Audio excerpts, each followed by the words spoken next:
કાળા કારોબાર પર મોટી સ્ટ્રાઇક, ડ્રગ્સ બનાવતી ફેક્ટરીઓ પર દરોડા પાડ્યા. ગાંધીનગર શહેર નજીક ખેતરોની વચ્ચે ધમધમતી હતી ડ્રગ્સની ફેક્ટરી. ડ્રગ્સ કૌભાંડ કેસમાં સૌથી મોટો ખુલાસો. 230 કરોડ રૂપિયાનું કૌભાંડ કર્યું હોવાનું એટીએસની તપાસમાં આવ્યું સામે. એટીએસ અને એનસીબીએ સંયુક્ત ઓપરેશન કરી કૌભાંડનો ખુલાસો કર્યો છે. ડ્રગ્સની ફેક્ટરી અંગે 2 મહિના પહેલા જ બાતમી મળી હતી, ત્યારે હ્યુમન ઇન્ટેલિજન્સ અને ટેકનિકલની મદદથી તપાસ કરાઈ. ડીજીપી વિકાસ સહાયે પ્રેસ કોન્ફરન્સ કરીને સમગ્ર કૌભાંડ મુદ્દે માહિતી આપી. રાજસ્થાનના સિરોહી અને ગુજરાતમાં પીપળજ, અમરેલી સહિત કુલ 4 સ્થળ પર દરોડા પાડવામાં આવ્યા, જેમાં કરોડોના ડ્રગ્સ અને મુદ્દામાલ સાથે 12 થી વધુ આરોપીઓની ધરપકડ કરવામાં આવી. એટીએસને ગુપ્ત માહિતી 1.5 મહિના અગાઉ મળી હતી કે થલતેજ મનોહર એનાની અને પીપળજના કુલદીપ નામના 2 વ્યક્તિઓ કેફી દ્રવ્ય બનાવવા મોકલી રહ્યા છે, જેના આધારે ઓપરેશન પાર પાડ્યું. વાપીની જીઆઈડીસીમાંથી રો મટીરીયલ પ્રોડક્શન માટે મોકલવામાં આવતું હોવાનું પણ તપાસમાં સામે આવ્યું છે.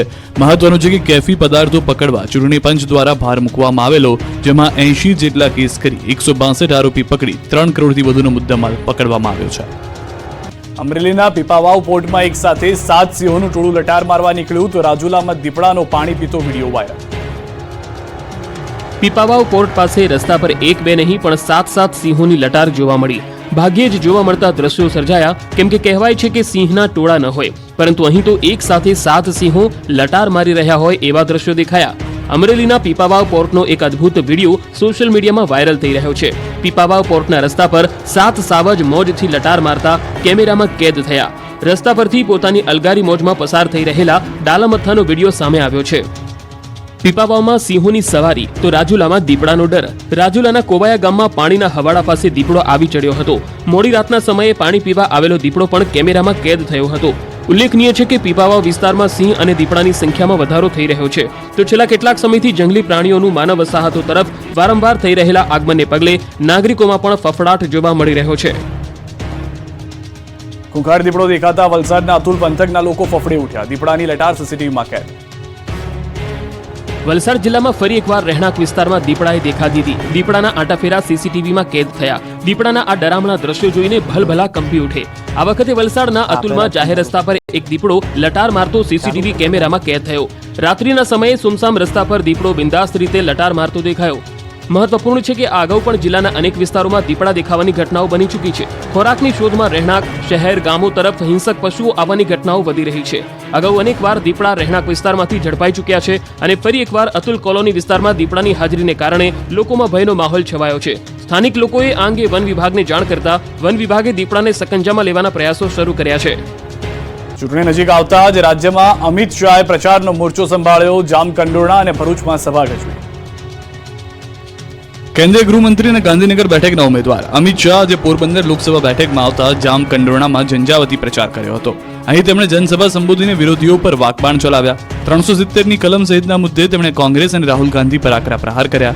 જામકંડોરણાથી અમિત શાહે પોતાના ભાષણની શરૂઆતમાં જ નરેન્દ્ર મોદીને 3જી વાર વડાપ્રધાન બનાવવાનું વચન લોકો પાસે માંગ્યું હતું. આ સાથે તેમણે આ ટર્મમાં પણ ગુજરાતી તમામ બેઠક પર જીતવાનો નિર્ધાર કર્યો હતો. આ વખતે દેશની જનતાએ નક્કી કરી લીધું છે મિત્રો કે ફરી એકવાર મોદી સરકાર. પોરબંદરમાં ભવ્યાતિ ભવ્ય રોડ શો અને જાહેર સભાને સંબોધન કર્યા બાદ હવે ભરૂચમાં સભા યોજી. ભરૂચમાં જાહેર મંચ પરથી કોંગ્રેસ પર આકરા પ્રહાર કરતા કહ્યું, આપ અને કોંગ્રેસ જુઠ્ઠાણું ફેલાવવાની સરકાર છે. આ સાથે તેમણે કહ્યું હતું કે ભાજપની સરકારમાં આદિવાસી સમાજને સન્માન મળ્યું છે. કહેતા કોઈ સંકોચ નહીં. કોંગ્રેસ પાર્ટી આદિવાસી વિરોધી પાર્ટી અને આ પાર્ટી આદિવાસીઓના મત લઈ આદિવાસીઓનું શોષણ કરવા. ચૂંટણી પહેલા રાજ્યમાં પ્રચાર પૂરજોશમાં. પ્રિયંકા ગાંધીએ ધરમપુરમાં સભા યોજી. લોકસભાની ચૂંટણીમાં ભવ્ય જીત માટે કોંગ્રેસ પણ એડી ચૂંટણીનું જોર લગાવી રહી છે. ત્યારે કોંગ્રેસ કમિટીના મહાસચિવ પ્રિયંકા ગાંધી પણ ગુજરાતના મતદાતાઓને મનાવવા ચૂંટણીના રણ મેદાને ઉતર્યા છે. વલસાડના ધરમપુરમાં જંગી સભાનું આયોજન કરાયું. કોંગ્રેસના ઉમેદવાર આનંદ પટેલના સમર્થનમાં સભાનું આયોજન કરાયું. જંગી સભાને સંબોધતા પ્રિયંકાએ ભાજપ પર આકરા પ્રહાર કર્યા. આ તરફ ભાજપ પ્રદેશ પ્રમુખ સી.આર. પાટીલ પણ પ્રચાર મેદાને ઉતર્યા. બનાસકાંઠા બેઠકના ભાજપના ઉમેદવાર રેખાબેન ચૌધરીને જંગી બહુમતીથી જીતાડવા પ્રચાર પૂરજોશમાં છે. દિયોદરમાં જાડા ગામે જંગી જાહેર સભાનું સંબોધન આયોજન કરાયું હતું, જેમાં બનાસકાંઠા બેઠકના ભાજપના ઉમેદવાર રેખાબેન ચૌધરી સહિતના ભાજપના આગેવાનો ઉપસ્થિત રહ્યા. બનાસકાંઠાના ડીસામાં કોંગ્રેસના ઉમેદવાર જ્ઞાનીબેન ઠાકોર રોડ શો યોજ્યો. ડીસાના હવાઈ પિલ્લરથી ડીસાના વિવિધ માર્ગો ઉપર રોડ શો કર્યો. ગેનીબેનના રોડ શોમાં મોટી સંખ્યામાં કોંગી કાર્યકર્તાઓ, લોકો અને કોંગ્રેસના આગેવાનો જોડાયા હતા. નવસારીના લગ્ન પ્રસંગમાં જોવા મળ્યો રાજકીય માહોલ. વાંસદા ટાઉનમાં લગ્ન પ્રસંગે પૂર્વ યોજાયેલા સંગીત કાર્યક્રમમાં ધવલ પટેલના ગીતો પર લોકો ઝૂમ્યા. એક જ ચાલે ધવલ પટેલ જ ચાલેના ગીતો પર લોકો ખૂબ નાચ્યા. ભૂલ મારી હતી, જે બદલ મેં માફી પણ માંગી. રૂપાલાએ ફરી ક્ષત્રિય સમાજને અપીલ કરી. વિવાદના વંટોળ વચ્ચે પરસોત્તમ રૂપાલાએ ફરી જાહેરમાં માફી માંગી ક્ષત્રિયોને વિનંતી કરી. જાહેર મંચ પરથી રૂપાલાએ ફરી ક્ષત્રિય સમાજને વિનંતી કરતા કહ્યું કે મારી ભૂલ છે, પણ મોદી સાહેબ સામે આક્રોશ શા માટે? જસદણ વિછિયા વિધાનસભાના મધ્યસ્થ કાર્યાલયના ઉદ્ઘાટન કાર્યક્રમમાં પરસોત્તમ રૂપાલાએ જાહેરમાં ફરી એકવાર ક્ષત્રિય સમાજને વિવાદ પૂરો કરવા માટે અપીલ કરી હતી. સમાજની સામે જઈને પણ મેં માફી માંગી અને સમાજની વચ્ચે જઈને અને સમાજે મને એનો પ્રતિસાદ પણ આપ્યો. પણ મોદી સાહેબની સામે શા માટે?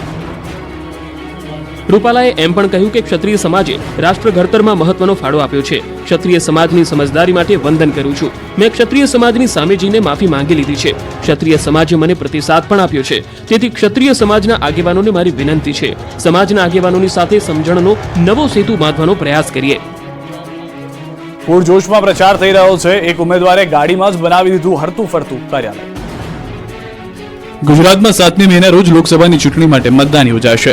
હાલ ભાજપ અને કોંગ્રેસના ઉમેદવારો મતદારોને રીઝવવા માટે જમીન આકાશ એક કરી રહ્યા છે. આ દરમિયાન દાહોદ ભાજપના મહામંત્રીએ પોતાની કારને જ હરતું ફરતું કાર્યાલય બનાવી દીધું. નેતાએ પોતાના મોબાઈલ કાર્યાલયમાં પ્રચારની તમામ સામગ્રી રાખી છે. આ મોબાઈલ કાર્યાલયની વિશેષતા એ છે કે આમાં પ્રચારની સામગ્રી સહિત કમ્પ્યુટર, પ્રિન્ટર, બેનર, માઇક અને સ્પીકર વગેરે કારમાં જ ઉપલબ્ધ છે. આ હાઈટેક વેન લઈ અને પ્રચારમાં નીકળેલા વ્યક્તિ અંદર બેઠા બેઠા ઓફિસના તમામ કામકાજ પણ કરી શકે છે. ખેસ, ટોપી અને અન્ય સામગ્રી પણ ઉપલબ્ધ છે, જેથી અંતરિયાળ ગામોમાં જાય તો આ પ્રચાર સામગ્રીનું વિતરણ પણ એમાંથી થઈ શકે. સોશિયલ મીડિયાનું મેનેજમેન્ટ પણ કારમાંથી જ કરવામાં આવે છે. ડાંગના અંતરિયાળ વિસ્તારમાં પાણીની પારાયણ. કંટાળેલા લોકોએ ચૂંટણી બહિષ્કારની ચીમકી ઉચ્ચારી. ડાંગના આહવા તાલુકાના નિર્ગુડમાળ ગામના લોકોએ પાણીની સમસ્યાને લઈ ચૂંટણી બહિષ્કારની ચીમકી આપી. जब तक पानी नहीं, जब तक पानी नहीं, ગ્રામજનોની ફરિયાદ છે કે ગામમાં કુલ 14 જેટલા હેન્ડપંપ આવેલા છે, પરંતુ પાણીના સ્તર નીચા જતા હેન્ડપંપમાં પાણી આવતું નથી. તેમજ નલ સે જલ યોજના હેઠળ દરેક ઘરે નળ લગાડવામાં આવેલા છે, પરંતુ નળમાં પણ પાણી પહોંચતું નથી. ગામમાં પણ થોડું ઘણું પાણી રહે છે, પરંતુ તે પાણી પણ ગંદુ હોવાથી બિનઉપયોગી સાબિત થઈ રહ્યું છે. એક તરફ કાળઝાળ ઉનાળો છે, ત્યારે પાણીની સમસ્યા સર્જાતા લોકો ત્રાહિમામ પુકારી ગયા છે. બગડી ગયેલા હેન્ડપંપોનું સમારકામ થાય તે હેતુથી ગામના આગેવાનોએ પાણી પુરવઠા વિભાગને 1 મહિના પહેલા રજૂઆત કરી હતી, પરંતુ સમસ્યાનું હજુ સુધી નિરાકરણ ન થતા ગામના લોકો રોષે ભરાયા છે અને મતદાન બહિષ્કારની ચીમકી ઉચ્ચારી દીધી. જો ટૂંક સમયમાં પાણીના પ્રશ્નોનું નિરાકરણ નહીં કરવામાં આવે તો ગ્રામજનો દ્વારા લોકસભાની ચૂંટણીનો બહિષ્કાર કરવામાં આવશે. हमारी मांग પીએમ મોદી પર ખેડૂતે સંભળાવી એવી અદ્ભુત કવિતા કે સૌ કોઈ થયા મંત્રમુગ્ધ. પીએમ મોદીની લોકપ્રિયતા માત્ર દેશમાં જ નહીં પણ સમગ્ર વિશ્વમાં જોવા મળે છે. પ્રધાનમંત્રીના ચાહકો અલગ અલગ રીતે પોતાની ભાવનાઓ પ્રગટ કરતા હોય છે. ત્યારે હવે થરાદના એક ખેડૂતનો વિડીયો સોશિયલ મીડિયા પર ખૂબ જ વાયરલ થયો છે, જેમાં ખેડૂત પીએમ મોદી પર કવિતા સંભળાવતા નજરે પડ્યા. બનાસકાંઠાના થરાદમાં બારોડ સમાજના ખેડૂતોએ પીએમ મોદી માટે ગીત ગાયું. ગુજરાતનો આખા વિશ્વમાં ડંકો વગાડ્યો. બોલીને ફરે નહીં એ આપણા પ્રધાનમંત્રી. ખેડૂતે ગાયેલી કવિતાના આ શબ્દો હતા. ગુજરાત નો યા ગૌરવ ધારી આ કયા કામ તમામ બોલીને બીજો ન બોલે ભલે આખું બ્રહ્માંડ ડોલે. ભાજપના સર્વ સમાજનું સંમેલનમાં આ ગીત ગાતા સભાના તમામ લોકોએ તાળીઓના ગડગડાટથી ઝીલ્યું. આ સંમેલનમાં ઠાકોર સમાજના 100 લોકોએ કમર ધારણ કર્યું અને રાજપૂત સમાજના આગેવાને સર્વ સમાજને મોદીને મત આપવા અપીલ કરી. ખાસ વાત તો એ હતી કે 2 દિવસ પહેલા જ કોંગ્રેસનું સંમેલન યોજાયું હતું અને હવે ભાજપના સંમેલનમાં ઠાકોર સમાજના આગેવાને કોંગ્રેસને આડે હાથ લીધી હતી. ચૂંટણી જાગૃતિ માટે અલગ અલગ પહેલ કરવામાં આવી રહી છે, ત્યારે ભરૂચમાં પણ પ્રેરણાસભર જાગૃતિ કાર્યક્રમ યોજાયો. મતદાન જાગૃતિ અન્વયે ટ્રાન્સજેન્ડર વ્યક્તિઓનો પ્રેરણાસભર જાગૃતિ કાર્યક્રમ યોજાયો. ભરૂચમાં મતદાન જાગૃતિ અંતર્ગત થર્ડ જેન્ડર માટે જાગૃતિ કાર્યક્રમ યોજાયો. નાગરિકોની ભાગીદારીતા વધે અને મહત્તમ મતદાન થાય માટે ભરૂચ જિલ્લા વહીવટીતંત્રએ પ્રયાસો હાથ ધર્યા. જિલ્લા ચૂંટણી અધિકારી અને જિલ્લા કલેક્ટર અને અસ્મિતા વિકાસ કેન્દ્ર ત્રાલસાના સંયુક્ત ઉપક્રમે આ કાર્યક્રમ યોજાયો. તમામ થર્ડ જેન્ડર્સે 100% મતદાન કરવાના શપથ લીધા. સાથે જ તેમણે કહ્યું કે તેઓ જિલ્લાભરમાં મતદાન જાગૃતિ માટે અન્ય નાગરિકોને પણ પ્રેરિત કરશે. કલેક્ટર તુષાર સુમેરાએ કિન્નર સમાજની પ્રેરણાસભર કામગીરીને બિરદાવી. આ કાર્યક્રમ દરમિયાન તમામ વ્યક્તિઓએ 100% મતદાન કરવાના સંકલ્પ લીધા. આ તબક્કે જિલ્લા ચૂંટણી અધિકારી અને જિલ્લા કલેક્ટરે કિન્નર સમાજની પ્રેરણાસભર કામગીરીને બિરદાવી હતી. સામાન્ય મતદારોને મતના અધિકાર વિશે સમજાવી મતદાન જાગૃતિમાં યોગદાન આપી ભગીરથ કામ કર્યું છે. મતદાન વધુ થાય એ માટે ભજવાયા નાટકો. રાજપીપળામાં મતદાન જાગૃતિની પહેલ. નર્મદા જિલ્લામાં લોકસભા ચૂંટણીમાં વધુમાં વધુ મતદાન થાય તે માટેના તમામ પ્રયત્નો વહીવટીતંત્ર દ્વારા કરવામાં આવી રહ્યા છે. નર્મદા જિલ્લામાં લોકસભા અને વિધાનસભામાં હંમેશા અવ્વલ રહ્યો છે, ત્યારે લોકસભા ચૂંટણી 2024માં પણ ફરી પોતાનો અવ્વલ નંબર જાળવી રાખે તે માટે મતદાન જાગૃતિ નાટકો શરૂ કરાયા. વધુને વધુ મતદાન થાય એ માટે આ વિસ્તારોમાં શેરીએ નાટકો ભજવવામાં આવી રહ્યા છે, જેમાં વધુમાં વધુ મતદાન કરો, મતદાનના દિવસે ફરવા ન જાઓ તેવા સૂત્રો સાથે રાજપીપળાના વિજય ચોક ખાતે મતદાન જાગૃતિનું નાટક યોજવામાં આવ્યું. આ મતદાન જાગૃતિનું નાટક જોવા માટે લોકટોળા ઉમટ્યા હતા. મહત્વનું છે કે ગત વિધાનસભામાં નર્મદા જિલ્લાને મતદાનમાં ગુજરાતમાં બીજો નંબર આવ્યો હતો અને હવે 2024ની લોકસભામાં નર્મદા જિલ્લો મતદાનમાં પ્રથમ આવે એવા પ્રયાસ તંત્ર દ્વારા કરવામાં આવી રહ્યા છે.